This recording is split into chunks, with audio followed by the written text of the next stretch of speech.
കൂട്ടുകാരെ, ക്രിസ്മസ് കെങ്കേമമായി ആഘോഷിക്കാൻ നമ്മൾ ദിവസങ്ങളെ കാത്തിരിക്കുകയാണല്ലോ. നമ്മുടെ മനസ്സും നാടും വീടും വിദ്യാലയങ്ങളും ഒക്കെ ക്രിസ്മസ് ആഘോഷിക്കാൻ പോകുന്നതിന് വേണ്ടി നമ്മുടെ ദൈവത്തിന്റെ വചനം നമുക്ക് നൽകുന്ന ഏറ്റവും നല്ല സന്ദേശത്തിലേക്ക് നമ്മുടെ ശ്രദ്ധ ഒന്ന് തിരിച്ചാലോ. വിശുദ്ധ ലൂക്കയുടെ സുവിശേഷം 2-ാം അധ്യായം 11-ാം തിരുവചനം നമ്മോട് പറയുന്നു, ദാവീദിന്റെ പട്ടണത്തിൽ നിങ്ങൾക്കായി രക്ഷകൻ കർത്താവായ ക്രിസ്തു എന്ന് ജനിച്ചിരിക്കുന്നു.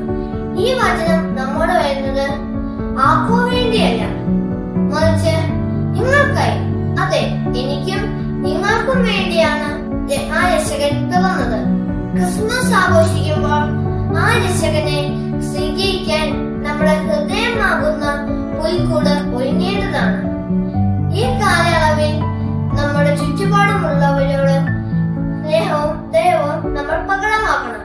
രക്ഷകനായ ഈശോയെ പോലെ എല്ലാവർക്കും ആനന്ദവും ആശ്വാസവും നൽകാൻ നമ്മൾ പരിശ്രമിക്കണം.